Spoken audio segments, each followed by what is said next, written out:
Olá, meu amigo médico empreendedor. Seja muito bem-vindo ao 10º episódio do Ser Médico Podcast. Esse é um espaço de crescimento, de mudança de mentalidade, de crescimento e de visão. Para mim é muito bom saber que você que está aí do outro lado, trabalhando, está procurando se diferenciar, procurando preencher lacunas onde ainda alguns talvez não estejam navegando. Gostaria aqui de dizer que hoje é um momento especial porque nosso primeiro podcast é à distância. E eu gostaria de agradecer você, ouvinte.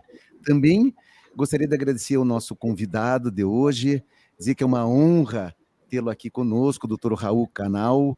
Dr. Raul Canal, ele é advogado, é um empreendedor, ele é um ícone no meio médico, todos nós o conhecemos. É o atual presidente da Anadem e nós temos muito que aprender com ele. Dr. Raul, seja muito bem-vindo. Doutor César, obrigado pelo convite, obrigado pela oportunidade. É um privilégio estar aqui com o senhor e com os seus espectadores, os seus fãs, seus seguidores. Privilégio maravilhoso. Obrigado, doutor Raul, é super corrido, eu agradeço o tempo do senhor estar aqui com a gente, sabe? Eu sei o quanto é importante o seu tempo aí, tá? Doutor Raul, vamos bater um papo aqui, eu gostaria de começar sabendo um pouquinho sobre o doutor Raul, como é que ele iniciou essa jornada profissional dele? Eu sei que, de onde que vem essa veia de médico dentro do doutor Raul? Por favor, nos conte, doutor Raul. Doutor César, meu sonho de infância, adolescência, era ser médico. Quis o destino, quis o mundo espiritual que conspirou que eu acabasse indo para o direito e sou advogado.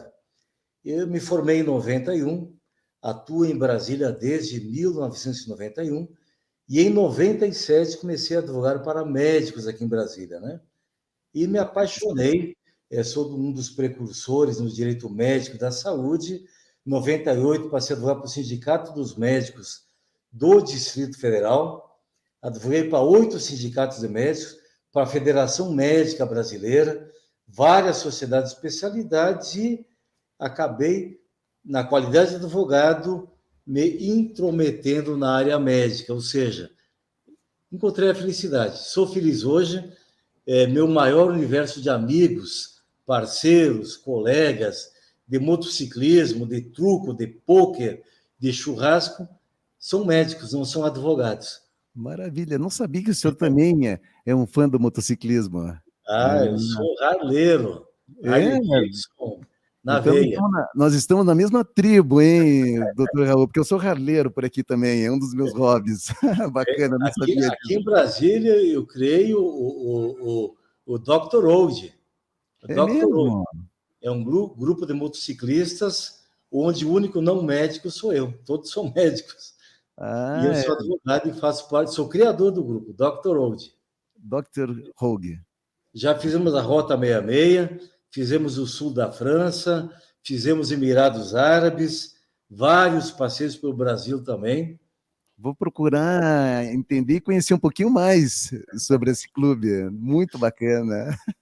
Tá vendo, pessoal? Seja bem-vindo. Muito obrigado. Como é importante, né? O empreendedorismo tá ligado com hobbies que trazem a criatividade, as amizades, os relacionamentos, o networking. Doutor Raul, me explica um pouquinho o que é a Anadem, como que o senhor já fez aí um background da sua atividade no início, mas como é que surgiu a Anadem? De onde é essa ideia? Bom, em 1998, naquela década que estava muito em moda no Brasil, criaram-se associações de vítimas de erros médicos, geralmente chamadas de AVERMES, né? Associações de Vítimas de Erros Médicos. Eu propus ao doutor Paulo Argolo, então presidente do Sindicato dos Médicos do Rio Grande do Sul, nós fazemos um encontro nacional de advogados defensores de médicos. Então, no dia 20 de setembro de 98, aconteceu em Porto Alegre o primeiro encontro nacional de advogados defensores de médicos. Eu fui para o encontro já com um estatuto, uma minuta de estatuto pré-redigida, para criar a Associação Nacional de Advogados Defensores de Médicos, para fazer um contraponto com as associações de vítimas de erros médicos. E criamos em Porto Alegre. Então, a ANADEM, a sigla, é a Associação Nacional de Advogados Defensores de Médicos. Todavia, em 2002, nós entendemos que o nome era pequeno para os objetivos aos quais nós nos propusemos. Aí mudou para a Sociedade Brasileira de Direito Médico e Bioética. Todavia, como o nome Anadem já estava respaldado, consolidado, preservamos o nome Anadem, mas deixou de ser sigla, né? Porque agora é Sociedade Brasileira de Direito Médico e Bioética. Assim surgiu a Anadem dia 20 de setembro de 98 em Porto Alegre. O que, do meu entendimento, é muito recente aqui no Brasil, né? O senhor foi um inovador nessa área, né? Foi um movimento disruptivo, que teve uma provocação, né, da Associação das Vítimas, né? Ou seja, nos Estados Unidos, na Europa, já existem entidades que fazem a defesa do médico, né? Sim, sim, a nossa foi precursora, hoje somos o maior player do mercado, evoluímos com o tempo, nos envolvemos muito além do direito médico, da bioética, a gente passou a se preocupar também com a segurança do paciente, né? Com a qualidade dos serviços assistenciais, que quando você protege o paciente, você acaba protegendo também os médicos, né?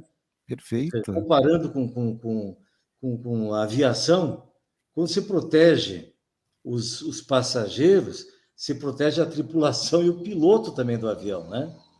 Então, essa é a ideia. Passamos a nos preocupar com a questão das infecções hospitalares, com a questão dos erros assistenciais na prestação dos serviços de saúde, em capacitar na qualidade da própria esterilização do instrumental cirúrgico, né? Uma coisa que hoje não está na agenda das discussões, né? Ninguém processa o instrumentador, ninguém processa o enfermeiro, processa o médico. É o elo mais poderoso e, ao mesmo tempo, mais fraco na relação com o paciente. Então, e o médico sempre acaba sendo vitimizado quando existe um evento adverso. O evento adverso ocorre por culpa da equipe assistencial, por culpa do hospital, por culpa do próprio paciente na sua negligência comportamental. Todavia, quem é processado sempre é o médico. Por quê? É o CRM dele que está no carimbo. Não é do enfermeiro, não é do instrumentador, não é do diretor do hospital, não é do gestor, não é do secretário de saúde. Então, nós passamos a nos preocupar com isso. Proteger o paciente para proteger o médico, que é o elo mais forte e, ao mesmo tempo, mais fraco nessa relação. O que eu entendo que dentro dessa cadeia, desse ecossistema do direito médico, esse lado preventivo é fundamental, né? E é uma área que vocês têm atuado muito, né?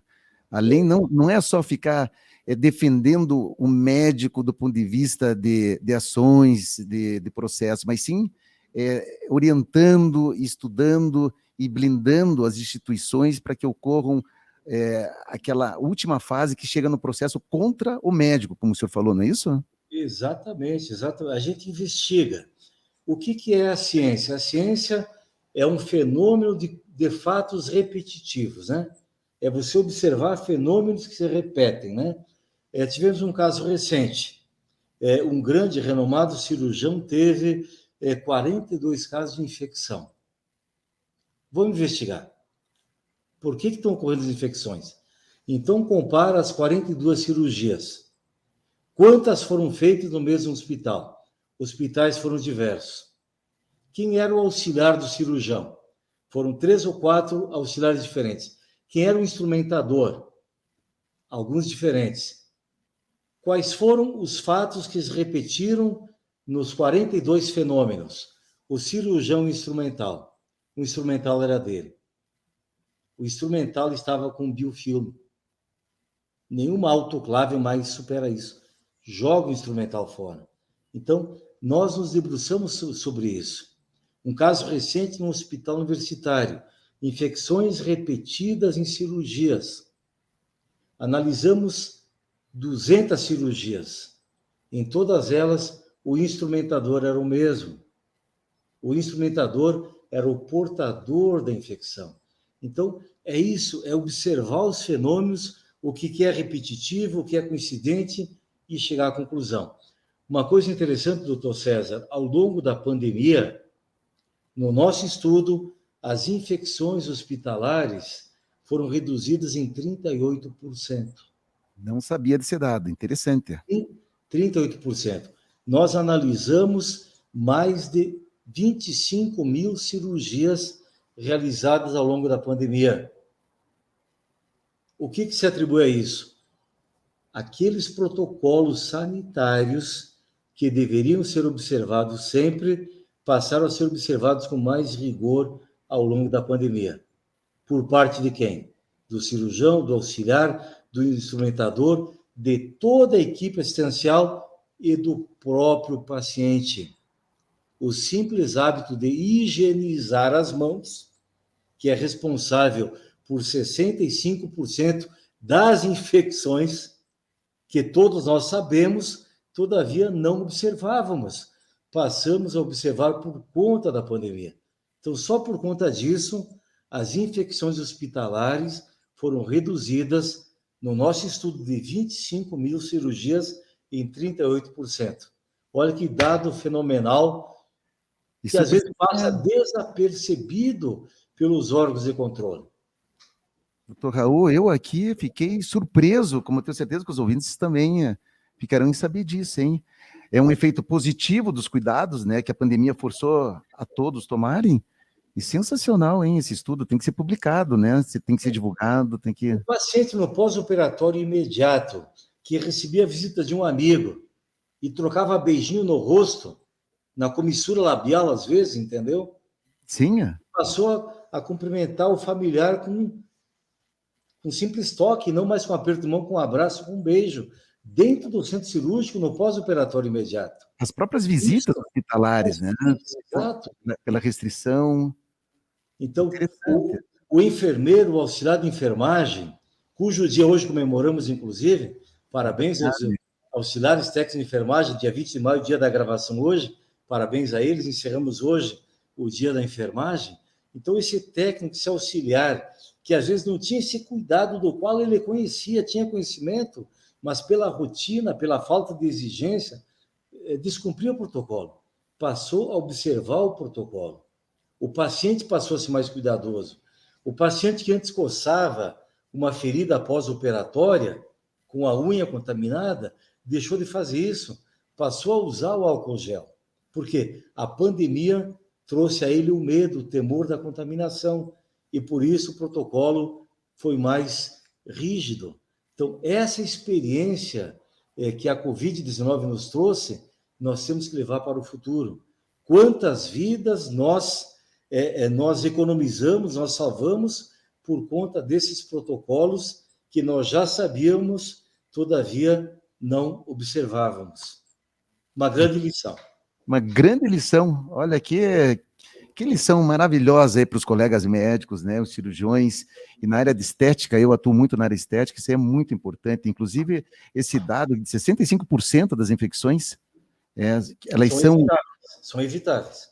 Elas são evitadas pelo seriam evitáveis pelo simples hábitos normais, de lavar as mãos, inclusive. De lavar as mãos. E não adianta você entrar no centro cirúrgico, lavar as mãos de acordo com o protocolo, calçar as luvas cirúrgicas e, no meio da cirurgia, atender o telefone celular. Isso acontece. Isso acontece. Nós sabemos. Então, não adianta todo o protocolo se, no meio da cirurgia, você atende o telefone celular. Isso é uma coisa comum no centro cirúrgico. Nós tivemos um debate aqui em Brasília, em 2019, onde nós juntamos cirurgiões plásticos, anestesiologistas e juristas. E aí que eu me assustei com a confissão dos cirurgiões plásticos que o maior problema deles no centro cirúrgico era evitar que o anestesiologista ficasse interagindo na rede social, respondendo no WhatsApp, postando no Instagram, postando no Facebook, entendeu? Então, do que adianta todos os protocolos se no meio da cirurgia eu tiro do bolso jaleco o telefone celular e respondo o WhatsApp, atualizo o Facebook e o Instagram? E os cirurgiões plásticos disseram que o maior problema deles era controlar o anestesiologista. E eu falei, olha, na cirurgia o piloto é você, cirurgião plástico. Você é responsável pelo copiloto, pelo comissário de bordo, por todo mundo. Então, se o anestesiologista trouxer uma infecção para o sítio cirúrgico, a culpa é sua, cirurgião, você é o piloto. Você tem que dar ordem. Você tem que proibir o celular no centro cirúrgico. É isso aí. Quer dizer, uma coisa tão... você conversando agora, uma coisa tão simplista, mas na prática é complexo. Muito complexo, porque tem até uma questão de cultura aí no meio, sabe? Do meio médico, né? De entender isso, né? Que pode ter complicações na cirurgia e que o cirurgião também entenda que ele é o piloto. Tem cirurgião que não entende isso. Ele tem que puxar a responsabilidade. Quem é que faria uma esterilização do celular antes de entrar no centro cirúrgico? Não existe. Alguém esteriliza o celular? Não. Hoje tem as capinhas, né, que você coloca lá, mas é complicado.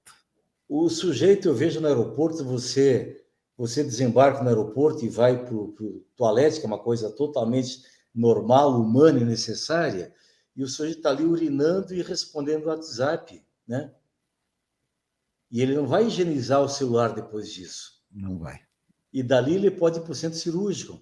Higieniza as mãos, calça a luva, veste o jaleco, máscara, todo o protocolo, e no meio da cirurgia atende o telefone celular.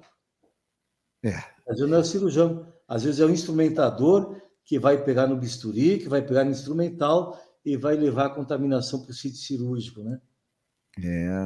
São pequenas atitudes que a tecnologia nos deseducou e nós precisamos nos reeducar. Essas ferramentas que vieram para agregar, às vezes nós precisamos tomar um pouco de cuidado, de atenção. E são coisas simples, básicas, né? Atualmente, nós sabemos que o senhor tem trabalhado muito, assim, o senhor tem uma atração por esse assunto da imortalidade, né? Da longevidade.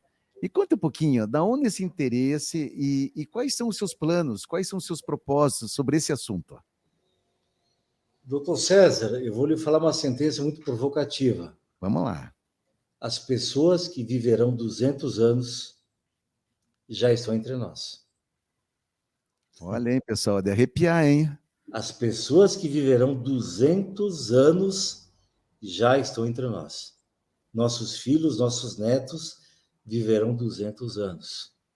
Nós somos felizardos, doutor César, eu e o senhor, nós nascemos numa época da história da humanidade, uma época mágica.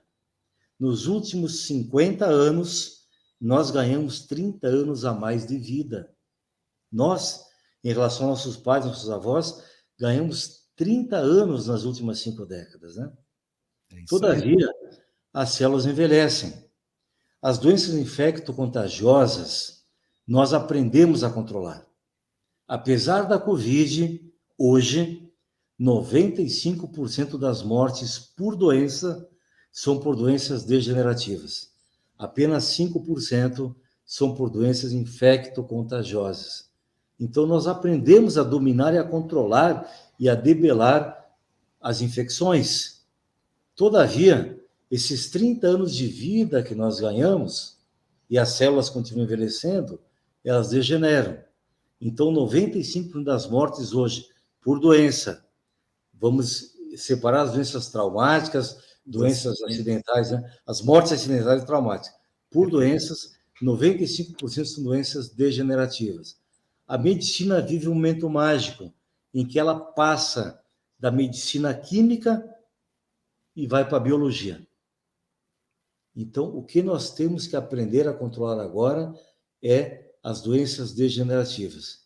E o segredo está na biologia, nas terapias celulares, na medicina regenerativa. Esse é o segredo agora, esse é o mistério, essa é a transposição que nós vemos agora. Eu me apaixonei pela medicina regenerativa, quero viver 110 anos, mas quero viver com qualidade, não numa cadeira de rodas, não no leito, não entubado, não mantido vivo por artificialismos da tecnologia. Eu quero andar numa esteira, eu quero subir uma escada, eu quero tomar sorvete, eu quero andar no parque, quero brincar com meus netos, bisnetos, quero fazer amor até o último dia da vida. senão não vale a pena viver.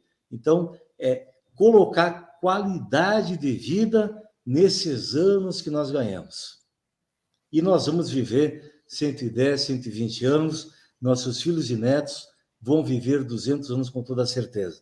Se eu falo em imortalidade, eu digo que não. O ser humano desse século ainda nesse século, vai ser amortal, não imortal. Ele vai morrer por trauma, por acidente, por queda de avião, por facada, por tiro, acidente de trânsito. Por doença, nesse século ainda, ninguém mais vai morrer. A medicina vai alcançar isso. Vocês vão alcançar isso. Uma baita inspiração.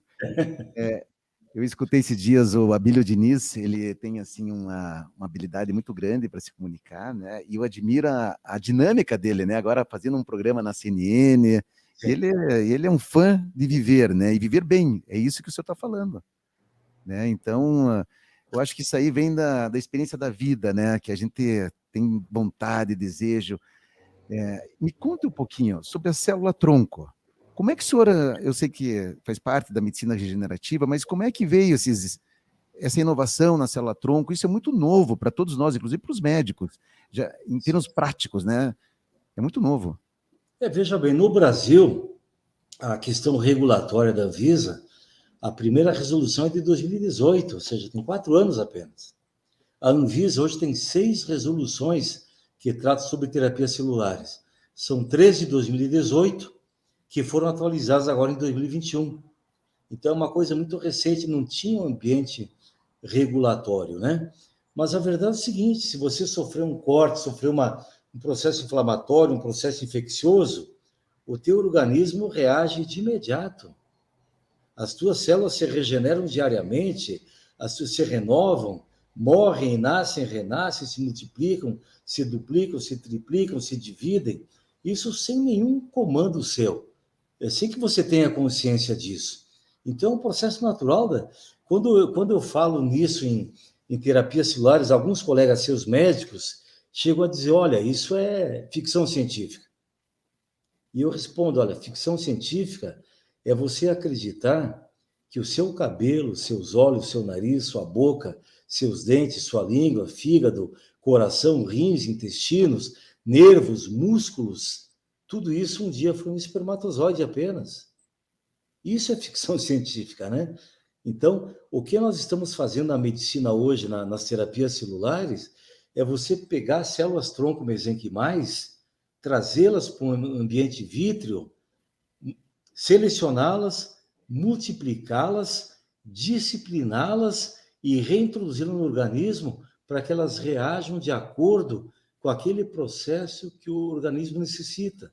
Então, uma célula-tronco mesenquimal, não importando a sua origem de coleta, pode ser da medula óssea, pode ser da polpa do dente, pode ser do periósteo do palato, pode ser do tecido adiposo, pode ser de qualquer área do corpo doadora, ela vai se transformar em pele, em músculo, em osso, em nervo e até mesmo em cartilagem.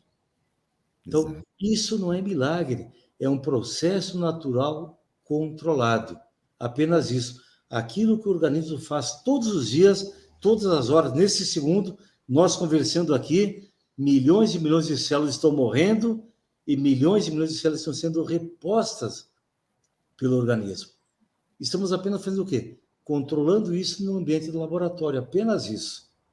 Então, nós tivemos há 2 semanas em São Francisco, na Califórnia, no Congresso Mundial de Células-Tronco, promovido pela ISCT, né? Foi uma coisa maravilhosa. A doutora Daniela Bueno, lá de São Paulo, que faz parte do nosso corpo científico, ganhou o prêmio do melhor trabalho científico das Américas apresentado no Congresso, onde ela apresenta um trabalho para a cura de fissurados leporinos a partir de células-tronco do dente de leite. Ou seja, ao invés de fazermos um processo de coleta na crista do ilíaco, que é uma cirurgia complexa, dolorida, de difícil recuperação, né, para a criança, sim, e uma simples injeção de célula-tronco Do dentinho que cai. Você fecha a fissura óssea e eclode um dente novo ali, sem trauma, sem internação hospitalar, sem vários riscos que a criança seria submetida. E com detalhe, 30% mais barato do que uma cirurgia convencional. Isso é a medicina de amanhã, não é da semana que vem, é de amanhã. Doutor Raul, impressionante, né? Como evoluiu e parabéns. Eu tenho certeza que o senhor tem uma mão aí, se não foram as duas mãos e os dois pés envolvidos nesse processo de células-tronco no Brasil. Inclusive, quando o pessoal que trabalha com o senhor, o Giacomazzi, no 8º episódio, Eduardo Um Battistelli. abraço para o James Giacomazzi, um grande amigo. Um grande amigo. A gente fez uma Demais. provocação dizendo assim, vocês precisam estar junto nessas câmaras técnicas do governo, né, para poder sempre estar acelerando essas questões regulatórias, né, e que isso nos favoreça, como médico e como paciente.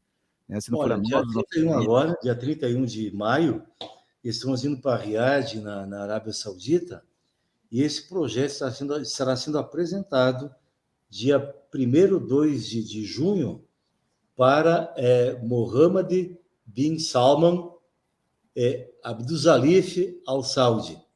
É o príncipe herdeiro, chefe da corte real e ministro da defesa da Arábia Saudita. Filho do rei, que é o sucessor. Um garoto de 35 anos de idade com todos esses cargos. Esse projeto será apresentado na Arábia Saudita. Dias 1º e 2 de novembro, teremos em Dubai, nos Emirados Árabes, a primeira conferência internacional Brasil Emirados Árabes sobre células-tronco. Então, estamos numa discussão mundial sobre esse assunto. É um assunto muito embrionário ainda, não apenas no Brasil, no mundo inteiro.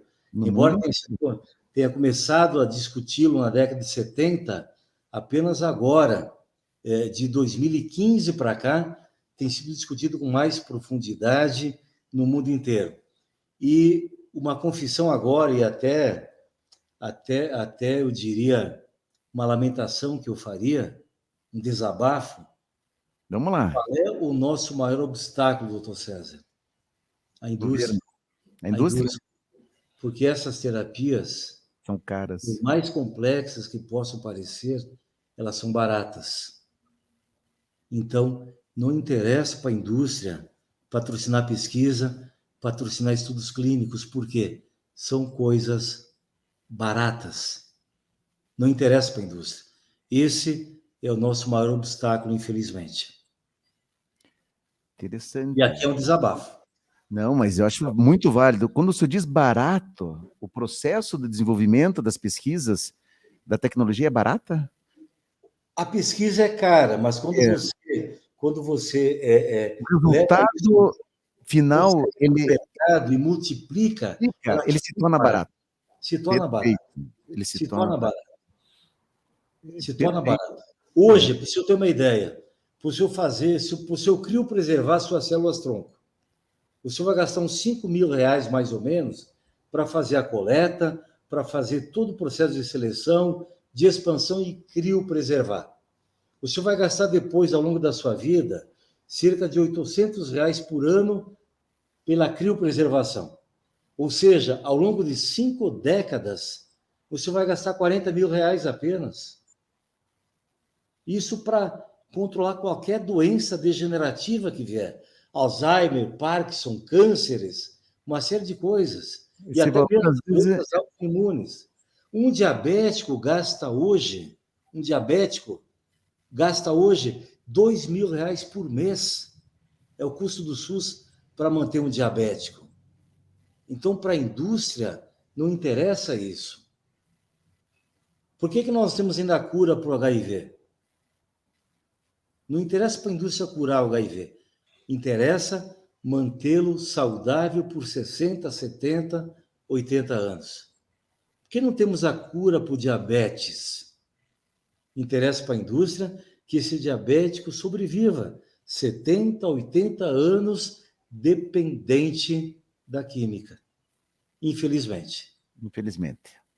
Qual é o melhor negócio do mundo? Drogas. As ilícitas e as lícitas. A indústria farmacêutica mexe com drogas lícitas.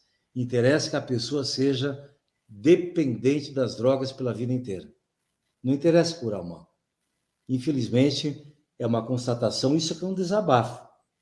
De quem Não, vive... perfeito. Esse é o seu espaço. E é muito bem-vindo esse desabafo, até porque talvez esse seja uma das razões que demorou tanto para o avançar da tecnologia, né? Não houve interesse, Sim. né? E Nós agora, vivemos algumas experiências no combate ao câncer. Tivemos um caso no Brasil, não vou me referenciar ao caso por respeito a quem já partiu para o Oriente Eterno, mas tivemos alguns químicos, não médicos, químicos, que desenvolveram um medicamento que combateria o câncer. Só que esse medicamento, cada pílula custava 22 centavos. Ou seja, com 88 centavos por dia, ou R$ 26 por mês, eu curava um paciente de câncer, eu curaria um paciente de câncer. O senhor sabe quanto custa um tratamento oncológico? O criador da técnica chegou a ser preso. Embora ele nunca vendeu uma cápsula, ele doava, ele processava em laboratório, né? Ele sintetizava a droga e distribuía gratuitamente na população. Chegou a ter 22 mil liminares contra a USP para que a USP fornecesse essa pílula. E o seu criador chegou a ser preso por charlatanismo. eu lembro. Eu tenho evidências científicas de que essa droga realmente combatia o câncer. E é uma droga que o nosso organismo produz. Ele conseguiu sintetizá-la em laboratório, mas ela era muito barata. Custava 22 centavos cada cápsula. Com 4 cápsulas por dia, ou seja, 88 centavos por dia, R$ 26 por mês tratava um paciente de câncer. Esse é o grande impeditivo. Se ela custasse R$ 2.000, estaria no mercado hoje. É verdade. Infelizmente, é isso que acontece. Infelizmente.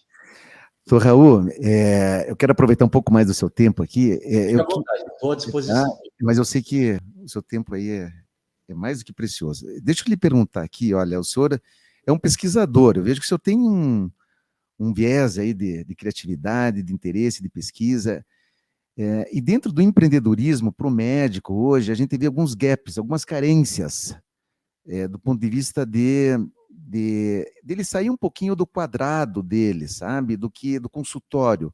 Eu costumo dizer que o consultório é um aquário e ele precisaria ir para um oceano, porque o médico é, ao nosso ver, um executor, alguém que tem, sabe, disciplinado pela formação, mas infelizmente a gente vê que muitos não conseguem colocar isso no dia a dia, na prática.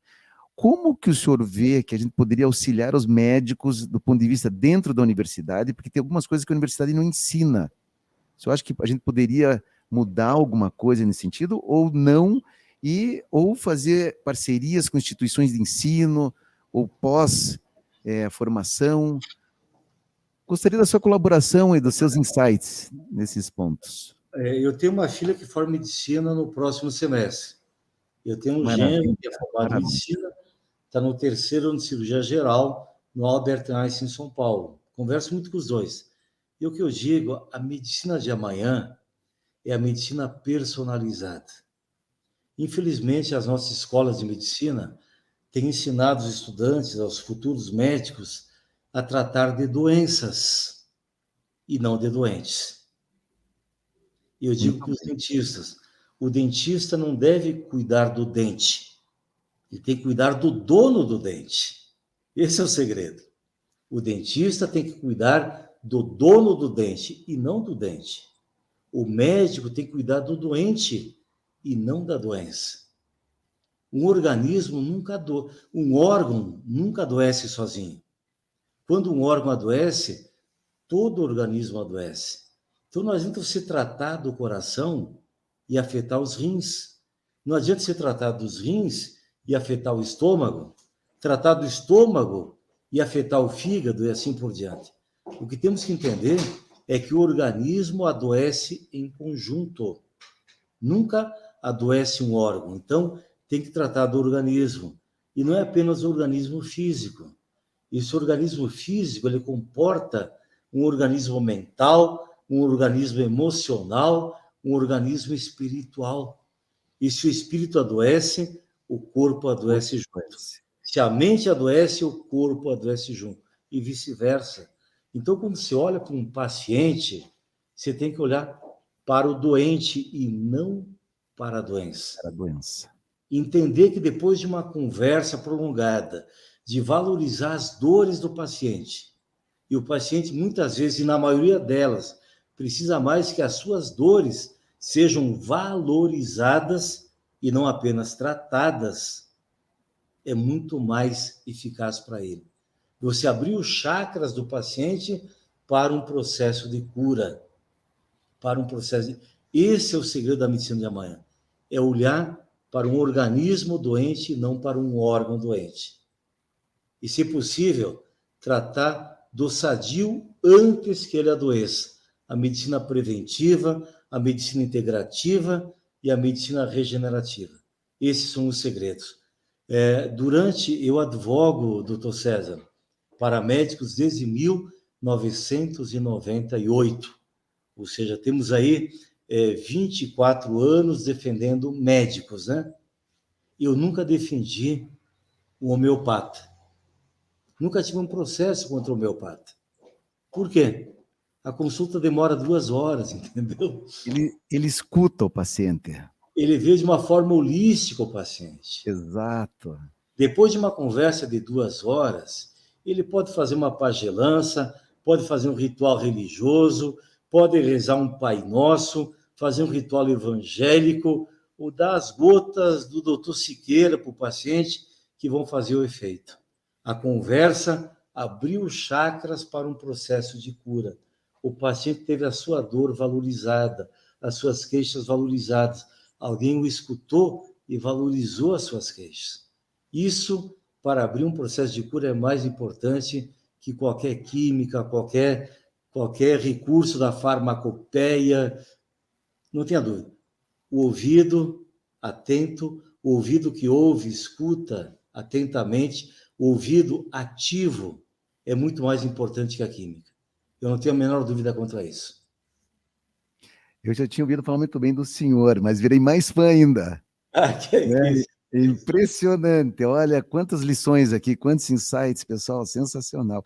Nós vamos fazer aqui, eu gostaria até de saber quais eram os segredos que o senhor poderia nos contar, assim, algumas dicas, mas do sucesso dentro para o futuro médico, né? Mas eu vi que o senhor já colocou vários pontos aqui que, se nós seguirmos só os que o senhor colocou, já com certeza teremos sucesso.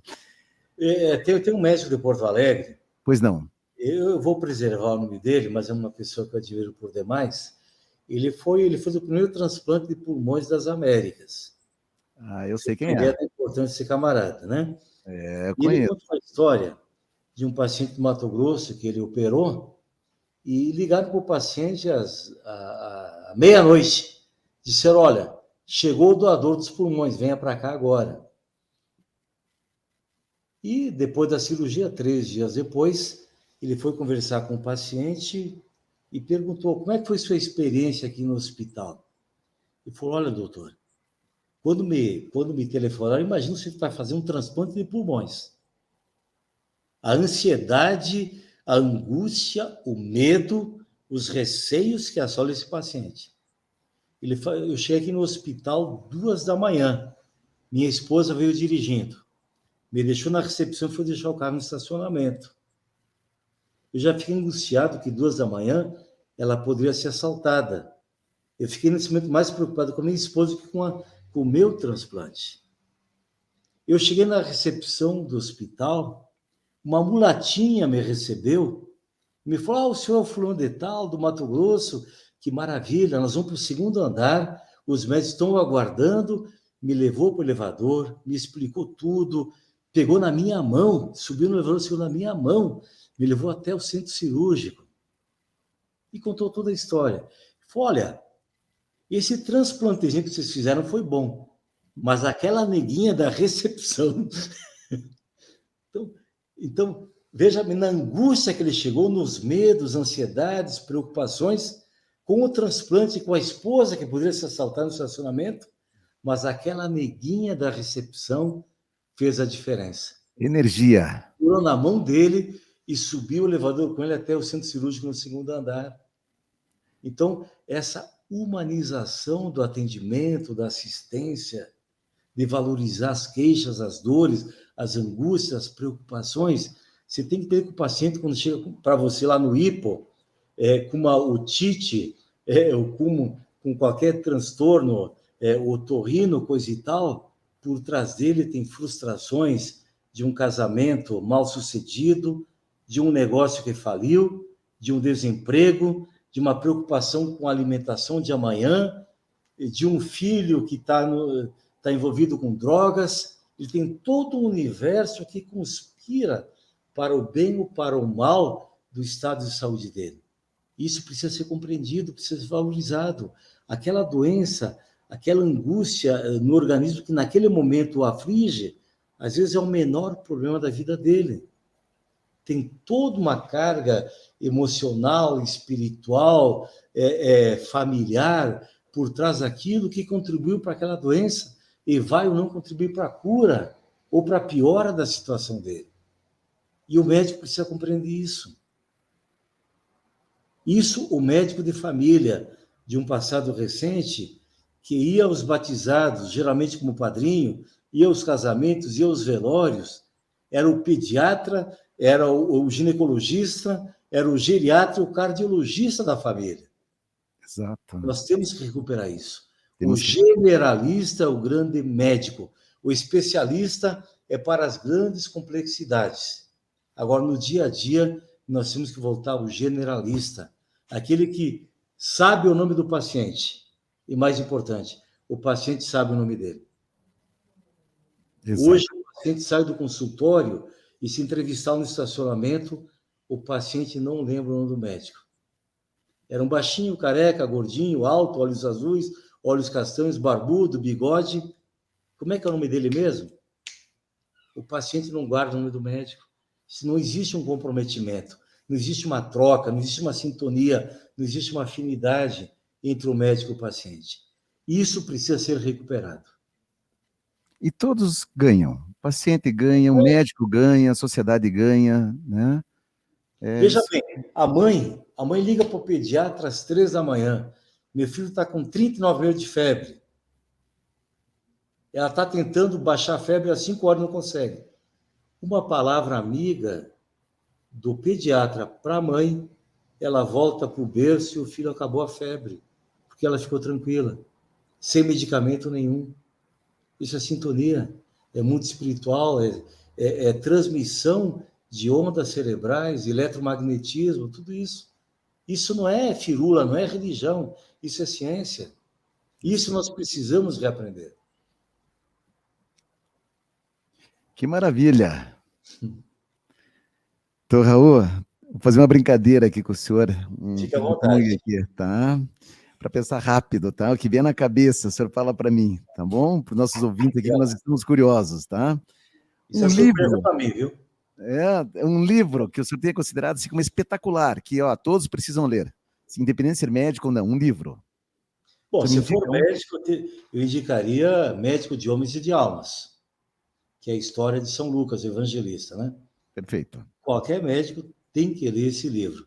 Um livro atual que eu acabei de ler, inclusive indiquei no Instagram, Consciência Quântica, que ele traz o equilíbrio entre o materialismo científico atual e toda a religiosidade, né?